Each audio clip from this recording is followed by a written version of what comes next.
Peggy 12. Welcome to the world of Grand Ages Medieval. During the next few minutes, I will explain the basics of the game. And before you know it, you'll be on your way to gaining dominance over the medieval world.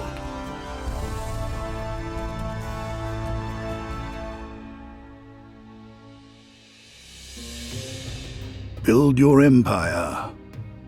At the beginning of the game, you have the option of choosing between campaign, multiplayer mode, and an open game. Campaign is the best place to start in the world of Grand Ages Medieval. It not only tells an exciting story set in medieval Constantinople, using lovingly created video scenes, it also provides a step-by-step guide to the way things work in the game in a clear and concise manner. In multiplayer mode, up to 8 people can make their own rules in their battle for domination over 12th century Europe. In an open game, you get to customize all the starting and victory conditions.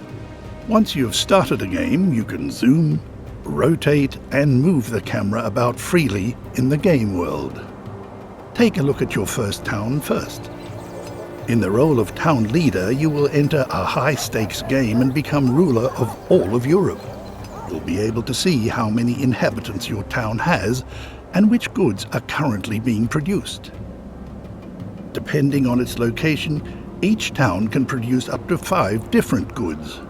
For example, if a town is located near a body of water, fish can be caught and traded there. The production quantity depends on the number of available businesses. In total, there are 20 different commodities in the world of Grand Ages Medieval, and every town will require all of these as time goes by. In order to satisfy the demand for these goods, expansion, trade, and shrewd planning are necessary. Discover the world.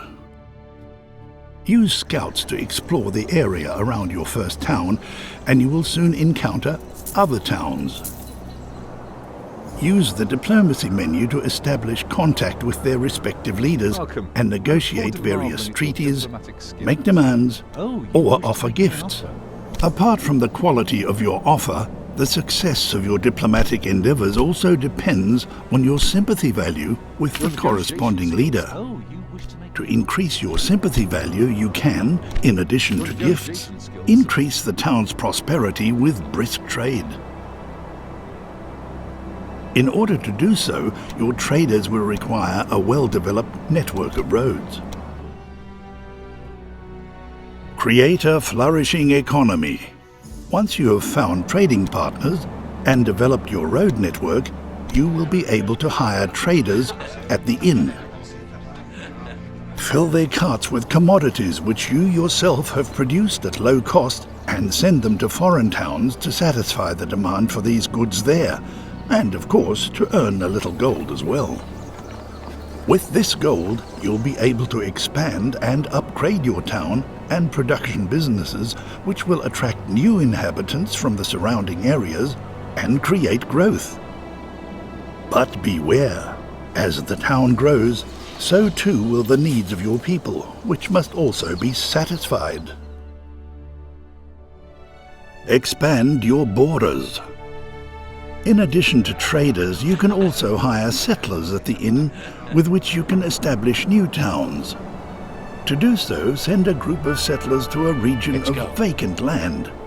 At any point in time, you can view locations where certain goods can be produced and the places that settlers regard as being especially suitable for building a new town. Once you have found a suitable location, you can establish a new town and give it a name.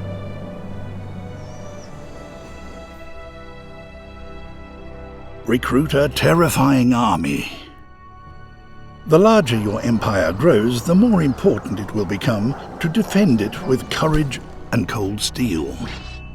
At the barracks, you can hire various military units for this purpose and build a powerful army that will make the ground tremble and terrify your enemies. To protect your empire, you can also erect watchtowers along your borders. If your expansion efforts are restricted by enemy borders, you can declare war upon your competitors and take over opposing towns, not only economically, but also by military force. Prevail over the forces of nature. Aside from your competitors, there is yet another enemy you must not underestimate: Mother Nature.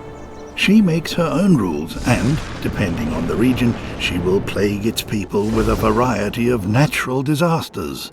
These include forest fires, epidemics, tempest, and even volcanic eruptions. Build a mighty fleet. If you wish to rule over the entire known world of the era, you will surely need to rule the seas as well. Using shipyards, you can build an impressive armada, which will protect your trade routes and transportation vessels from attacks, even on the high seas. And, as an old saying goes, if you fail to go with the times, then it's time for you to go. To prevent this from happening, you may earn development points for successfully expanding your empire. Points to invest in finding new technologies that will help to cement your claim to power. Grand Ages Medieval. Available for PC and PlayStation 4, September 2015.